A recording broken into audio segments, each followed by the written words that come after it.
Alors, les chaussures, c'est bon. Les caméras dans le top case, ça y est. Qu'est-ce que j'oublie? Ah, mais oui, c'est vrai. C'est à boire, à boire, à boire. C'est à boire qu'il nous faut. Oh, oh, oh. Bon, à présent que Rocinante est enfin en état de rouler, si tu n'as pas vu la vidéo du sauvetage, je te la mets là-haut. Eh bien, je vais à nouveau pouvoir t'emmener visiter les régions que je traverse. C'est mon but avec cette chaîne, hein, notamment, t'emmener visiter de beaux endroits. Et jusqu'ici, j'étais un peu limité, faute de pouvoir rouler comme je le voulais. À présent, les choses sont en train de s'arranger, non seulement avec Rocinante, mais il n'y a pas que ça, je reparlerai dans une autre vidéo. Donc il est temps d'aller nous promener. Aujourd'hui, on parle château. Alors, je t'ai déjà emmené visiter un grand château de la région à mon arrivée en octobre. C'est la forteresse Santa Barbara à Alicante, mais il n'y a pas que celui-là. La région en regorge littéralement. Dans un premier temps, nous allons nous rendre à Buzo, ou Busot si tu le prononces correctement en espagnol. Le château situé sur une colline qui domine la ville au nord, dans la Sierra de Busot, est une place forte de la région. Donc nous allons commencer par ce château-là, et puis si nous avons le temps, normalement ça devrait être possible. Derrière, nous allons voir le château de Girona, qui est à quelques kilomètres. C'est pas très loin d'ici. Bon, déjà avec ces deux-là, je pense qu'il y a pas mal de choses à faire, de belles choses à voir. Alors, en route!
Ouais, tu me places, enfin tout plein de places en fait.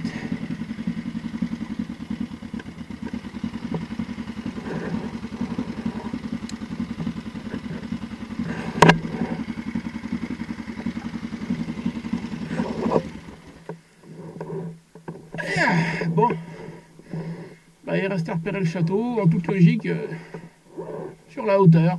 Je vais te trouver ça, on y va.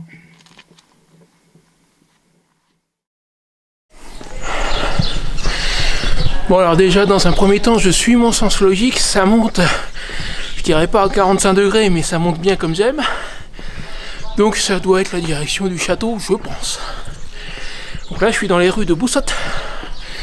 Pour rappel c'est le premier château que nous allons voir. Et je le cherche, alors je grimpe. Puis quand j'aurai fini de grimper normalement, c'est logique un château ça se met sur une hauteur.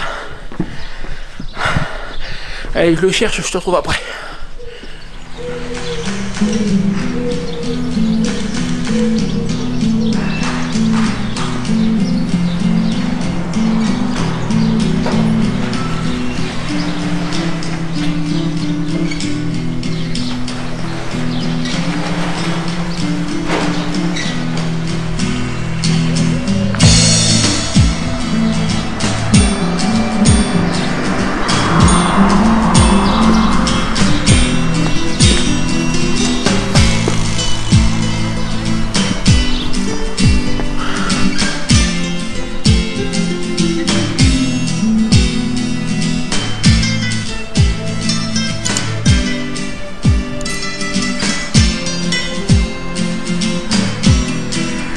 Bon, on va faire demi-tour hein, parce que manifestement j'ai pas pris la bonne direction, je suis en train de faire un grand détour là.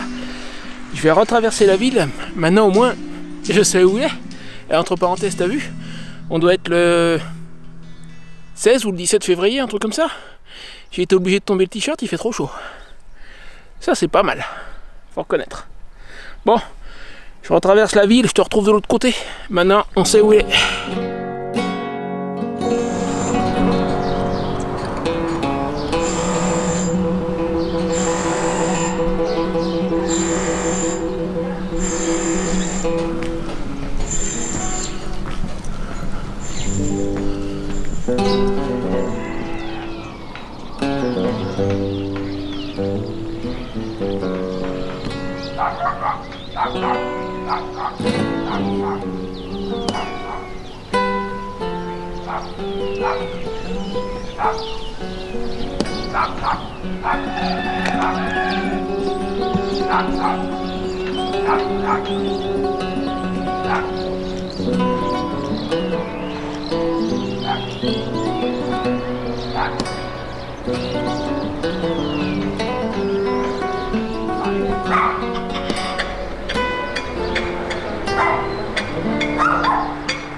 Bah tu sais quoi, finalement je suis assez content de m'être un petit peu trompé sur la direction du château parce que ça m'a fait traverser Boussotte.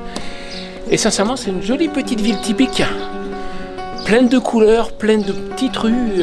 Ce que je te montre depuis tout à l'heure, je t'en ai montré qu'une partie. Hein. Ah mais juste, regarde derrière moi par exemple, la ruelle que je viens de traverser, alors après elle est un peu à l'ombre. Et voilà le genre de choses que je traverse depuis tout à l'heure. Sincèrement, ben ça mérite le coup d'œil. Si tu viens dans le coin, je pense que c'est un endroit à ne pas rater. Alors le clocher que je t'ai montré il y a un instant, ça doit être le bâtiment qui est juste là, je pense. Donc qui date, je pense que c'était visible sur la vidéo. Oh ça c'est joli ça, tiens. Oui, donc le clocher qui date de 1921, a priori. Le soleil qui sort, c'est d'autant plus joli. Ah, il est là-bas derrière, je pense qu'on ne devrait pas tarder à le rejoindre. Parce que le château est par là, et on va passer devant. Je vais prendre la rue qui est là pour voir. On va voir ce que ça donne. Ah, bah le voilà, le clocher en question. Tiens, regarde. J'ai 2-3 photos à faire, et après on s'en approche.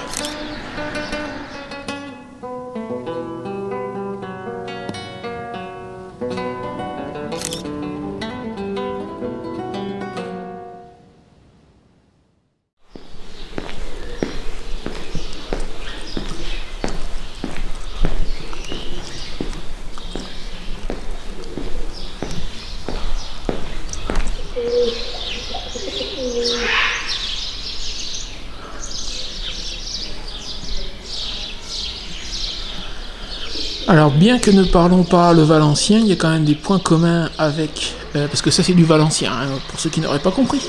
Je suis à peu près persuadé que c'est ça, ça peut pas être autre chose. Là il y a des points communs avec l'espagnol et le français, j'arrive à peu près à comprendre là. Le sang de nos morts, le sang des nôtres morts, le sang de nos morts, fera fleurir la paix, la justice et la liberté. Des épées... Alors la suite par contre, les deux premières lignes ça va.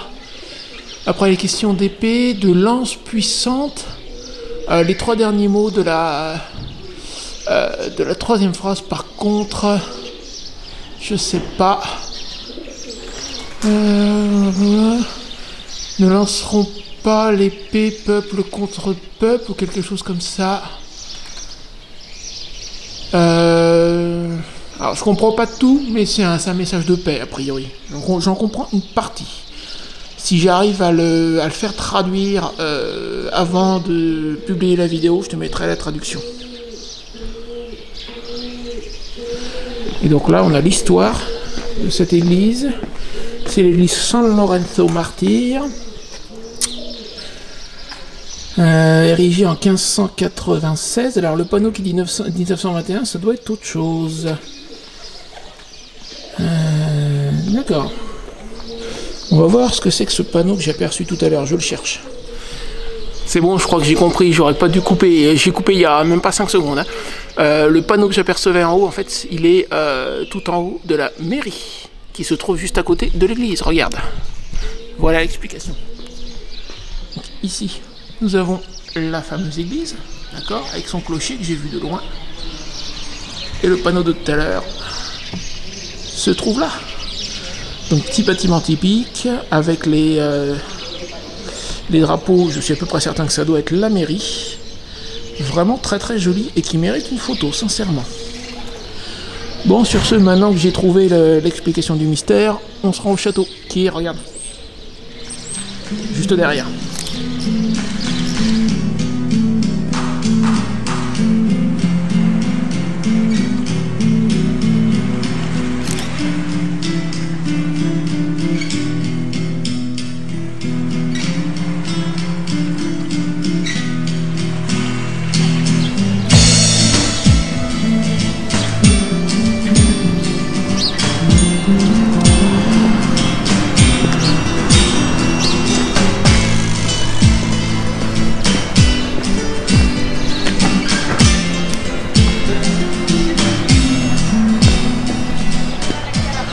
C'est quoi? Je pense qu'on approche. Il y a un signe ou deux qui me laisse à supposer qu'on est sur le bon chemin. J'en jurerai rien, mais c'est les signes, une colombe qui se perche sur un toit, ou un panneau dans la rue. Hein, un signe quoi. Ah ouais. Ah bah attends, j'en ai un gros de signe là, tu vas voir.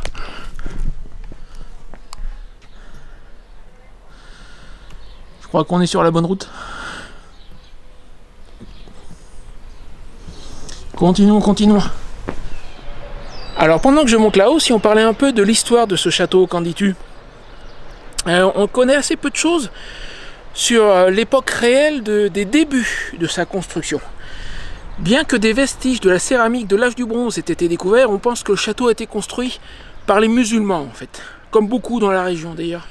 On estime qu'il a été construit en même temps que la médina de Byzance, qui est le nom arabe de Boussout en fait, lors de l'occupation arabe, donc de la région. Pour en apprendre davantage sur l'importance historique du château de Boussout, il faut remonter au 26 mars 1244, date à laquelle les frontières entre les royaumes d'Aragon et de Castille ont été délimitées dans le traité d'Almizra pendant la Reconquista espagnole.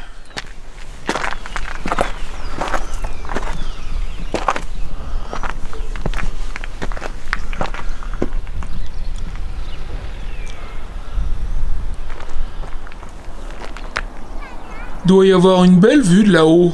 Bon, Obélix sort de ce corps. Ouais, mais il doit quand même y avoir une belle vue. Moi, je veux y jeter un œil.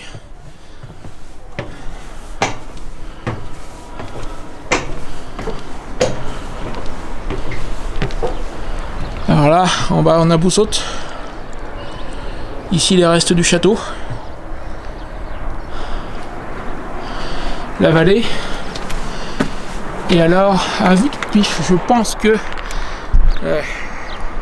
attention à l'appareil photo. Tu te souviens de la tour dans laquelle j'ai pas pu rentrer, la tour de Cabrafiche? Je pense... Et à l'époque, j'avais dit, j'étais sur un plateau, et j'avais dit, bah là-bas, ça doit être Boussout. Eh ben, je pense qu'on la voit d'ici. Regarde. Ça serait elle, que ça m'étonnerait pas outre mesure. Et donc ça, c'est le plateau sur lequel j'étais. Je verrai en montant la vidéo. Moi, j'ai qu'un tout petit écran sur le caméscope, mais je pense... En tout cas, il y a des chances. Si ce n'est toi, c'est donc ton frère. Mais ça ressemble, hein. Je pense que ça doit être elle. Tiens, au fait, en parlant de Reconquista, as-tu envie de voir une vidéo sur la reconquête de l'Espagne par les rois chrétiens? Alors, ça sera pas une vidéo de voyage comme j'ai l'habitude de faire, ça sera une vidéo beaucoup plus historique avec des images d'illustration si j'arrive à en trouver. Je suis pas sûr d'arriver à en trouver assez. Mais dis-moi si une vidéo historique sur la Reconquista te plairait. Voilà, c'est une question, dis-moi ça dans les commentaires. Quoi? Ça?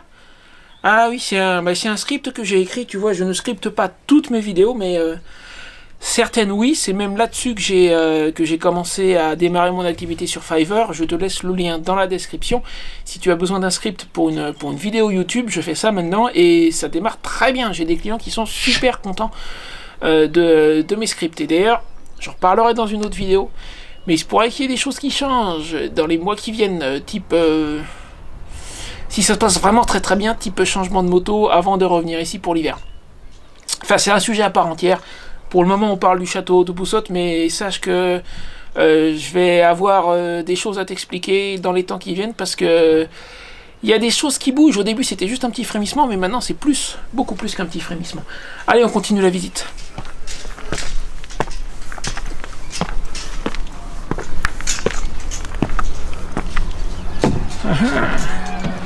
Alors en fait, leur parcours fléché ne permet pas d'accéder à la ruine du château elle-même, mais on passe autour. Et là, passage interdit.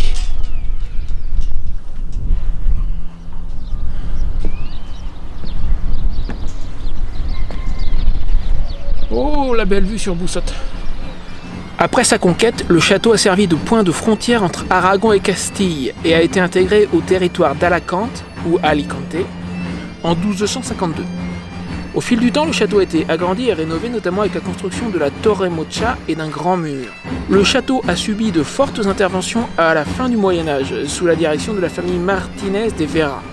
Des travaux importants ont été effectués pour doter le château de plusieurs tours en pierre de taille. Aujourd'hui, après une consolidation et une restauration partielle importante, le château est ouvert aux visiteurs pour qu'ils puissent en apprendre davantage sur son histoire et profiter des vues magnifiques. Alors ça, je ne peux que confirmer que les vues sont absolument sublimes. En somme, le château de Boussotte est un lieu historique fascinant, riche en histoire et en architecture qui mérite vraiment d'être visité par tous les passionnés de châteaux ou d'histoire.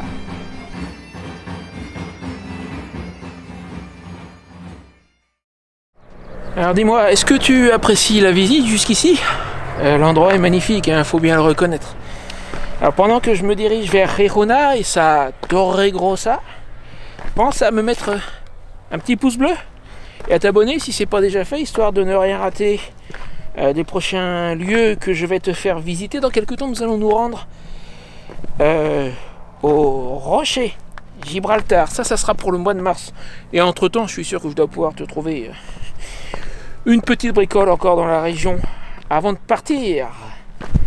Allez, sur ce, moi je redescends, je retourne à la moto, direction Girona. La Torre Grossa, c'est notre prochaine étape pour aujourd'hui. En route!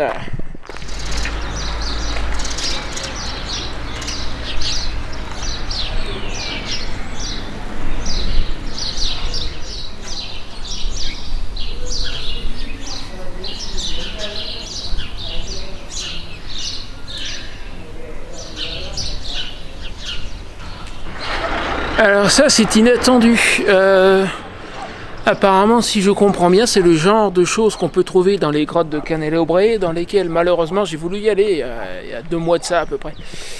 Dans ces grottes on ne peut pas filmer ni appareil photo, ni caméscope, ni rien. Ah bah comme ça t'en auras eu un tout petit aperçu.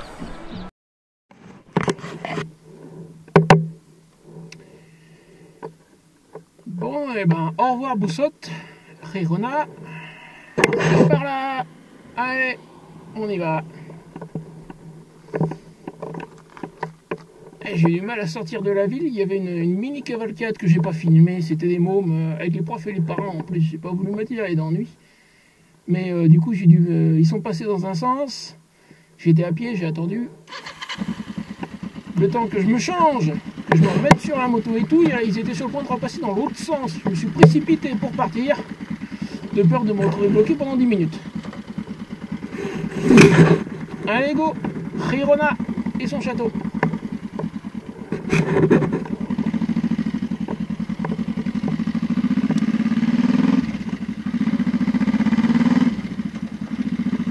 Et tu noteras au passage que sur la Costa Blanca, il n'y a pas que la côte. Regarde-moi ce magnifique paysage montagneux. C'est-à-dire si tu viens dans le coin, la côte, les plages, c'est bien, mais Va un petit peu dans les terres aussi.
Bon, me voici littéralement au pied du château, tu dois pouvoir l'apercevoir là-haut. Moi je vois avec le reflet du soleil, il ne faut pas très bien l'écran du caméscope, mais il est juste là. Attends, bouge pas.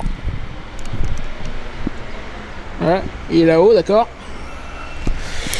En fait, mon GPS voulait me faire tout le tour pour arriver de l'autre côté parce que je lui avais dit, attends, je vais laisser passer la camionnette. Je lui avais dit de m'emmener directement au château, donc il voulait me faire tout le tour. Mais à pied je peux couper et rattraper l'endroit où il voulait me faire arriver, donc je me suis garé là où j'avais vu des places, c'est plus simple.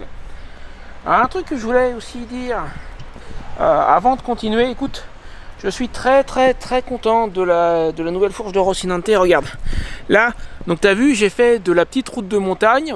Alors après je monte pas à toute vitesse non plus, mais ça reste de la petite route de montagne. C'est beaucoup plus demandeur au niveau de la suspension qu'un truc tout simple, tout droit, tout plat, d'accord? Bah, regarde. Il n'y a pas une trace, les seules traces qu'il y ait un tout petit peu, c'est du WD-40 parce que je l'ai nettoyé avec, ça laisse un dépôt. Mais à part ça, il n'y a rien du tout, c'est impeccable, c'est très propre. Vraiment très content. Bref, sur ce, je trouve le chemin qui me change, je trouve le chemin qui monte au château et je te retrouve après. Ah, ça va être une sacrée grappette. A priori, il y a un chemin. Moi, je vois une rambarde. Alors, c'est difficile à repérer sur l'écran du caméscope. Là, je l'ai. Là, je pense qu'il y a un chemin là qui doit monter à flanc de montagne. Et puis, ça doit tourner autour jusqu'à ce qu'on arrive en haut. Bon, bah, allons-y. Le nombre de fois où je te répète que j'adore ça, que quand c'est plat, ça m'ennuie, bah là, c'est bien. Regarde, j'avais un doute, mais si. Je reviens vers la moto, en fait. Tu vois les escaliers qui sont là? Ça monte aussi comme sur l'autre massif. Là, c'est pas le massif où il y a le château, hein. Il est à côté, le château, d'accord? Et je m'étais dit, vu qu'il y a un passage là, peut-être qu'entre les deux massifs, et ben, en venant par là, regarde.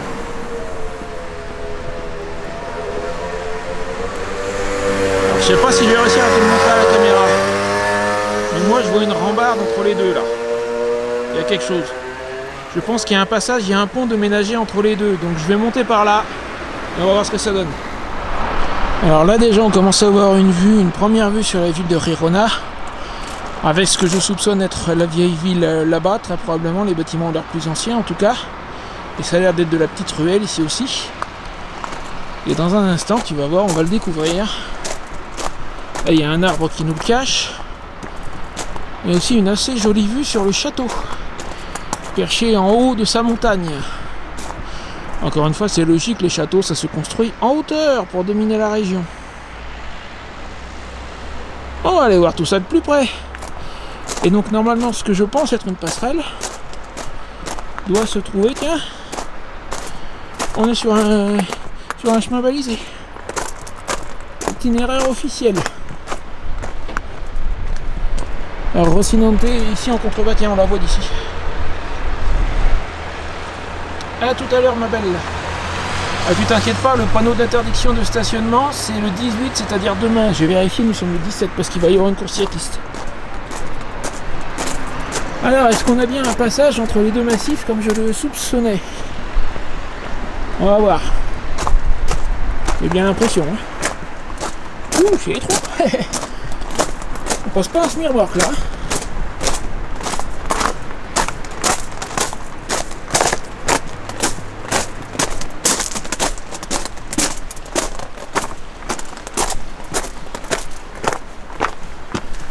Alors voilà, mais oui, regarde, ça passe entre les deux.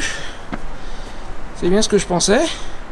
Donc d'ici on va pouvoir rejoindre le château sans avoir à faire tout le tour, à passer par l'autre côté en fait.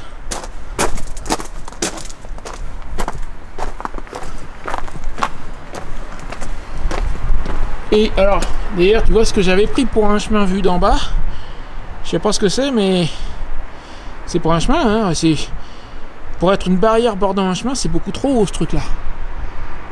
Enfin, en tout cas, j'ai des gros doutes. Bref, je continue, je vais bien trouver l'accès. À mon avis, l'accès, il est par là. Hein.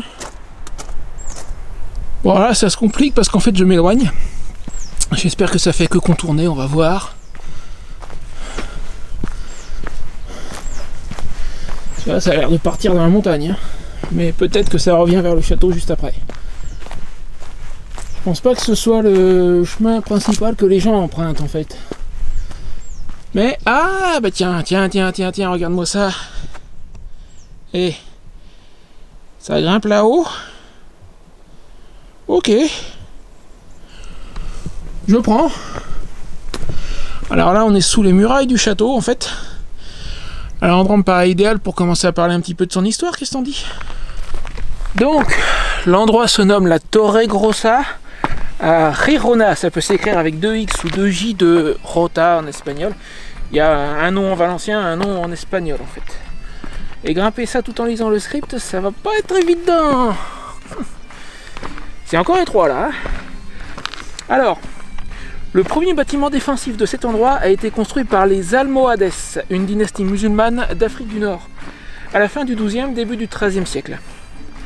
Le bâtiment principal et les remparts, je pense les remparts qu'on peut voir d'ici, ont été érigés après la reconquête chrétienne du XIIIe siècle, car Girona se trouvait sur la frontière qui, depuis le traité d'Almizra, dont nous avons déjà parlé tout à l'heure en 1244, séparait la couronne d'Aragon et celle de Castille, et ce jusqu'en 1304, date à laquelle les conquêtes de Jaume II ont ajouté au royaume d'Aragon les populations du sud de l'actuelle province d'Alicante. Jusqu'à cette date, le château de Girona a été un élément clé de la défense de la frontière entre les couronnes d'Aragon et de Castille, ainsi que du royaume de Valence qui dépendait de la couronne d'Aragon. Couronne, royaume, je te sens un peu confus là. Ouais, c'est normal, moi aussi, quand j'ai écrit le script, j'ai eu des doutes. En général, le terme de couronne se réfère à une entité politique qui regroupe plusieurs territoires gouvernés par un même monarque. Une couronne peut ainsi correspondre à un royaume par exemple, la couronne de Castille. Mais elle peut également englober plusieurs royaumes comme c'était le cas de la couronne d'Aragon qui regroupait les royaumes d'Aragon, de Valence, de Majorque et de Sardaigne. Donc le château de Girona dépendait du royaume de Valence, lui-même intégré à la couronne d'Aragon. C'est bon? Tu suis? Impeccable, on va continuer. Mais avant, moi je fais une pause.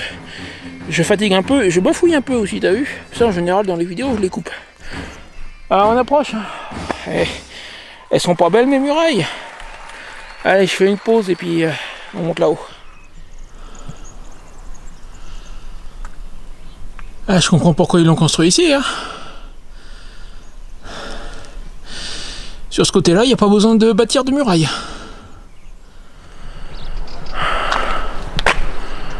Alors ça, c'est pas cool du tout. Je crains de ne pouvoir t'en montrer qu'une partie. Parce que... Je pensais qu'il était ouvert comme l'autre, comme à Boussotte. Eh ben... Alors ça doit être ce qu'on appelle la Torre Grossa, j'imagine. Ça fait bien tour médiéval, il n'y a pas de doute. Je vais voir si je trouve les horaires, mais il a l'air fermé. La ville de Gijona a grandi au pied du château en direction de l'est. Cependant, son importance a commencé à décliner au fil du temps et les réparations ont commencé à diminuer au Moyen-Âge. La dernière réparation importante dont on ait connaissance date du XVe siècle, suivie de travaux mineurs au XVIe. Pendant la guerre de succession espagnole, au début du XVIIIe siècle, le château a servi de refuge aux habitants de Gijona qui soutenaient la cause de Philippe V. Il a été assailli par les troupes ostracistes, c'est-à-dire les partisans de l'archiduc Charles d'Autriche, prétendant au trône d'Espagne après la mort du roi Charles II en 1700, qui l'ont presque entièrement détruit. En 1708, il est devenu la propriété des habitants de Gijona par privilège royal accordé par Philippe V. Le château Torregrossa témoigne de l'histoire mouvementée de la région.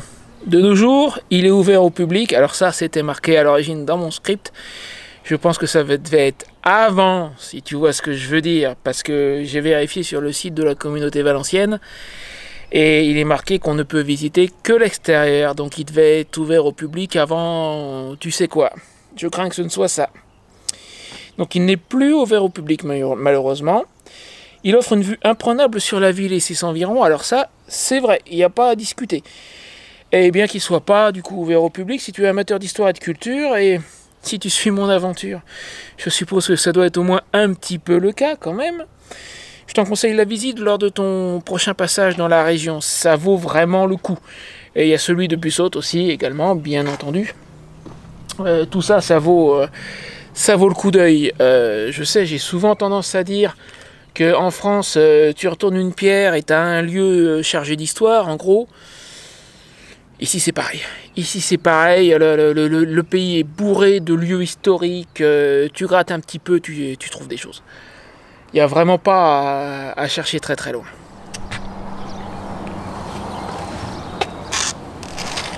Bon après, pour être tout à fait honnête avec toi, si vraiment je voulais passer, ça serait pas bien difficile.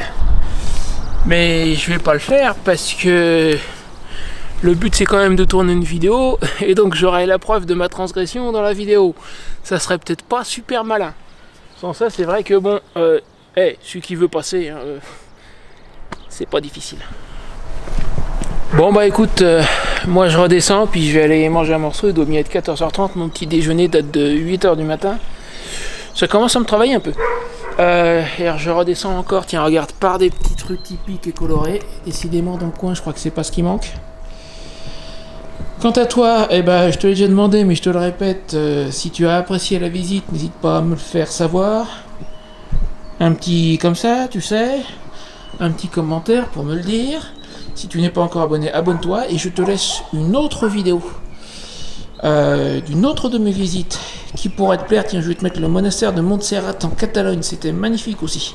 Dans un autre registre beaucoup plus religieux, je te mets ça là. Et je te dis à bientôt.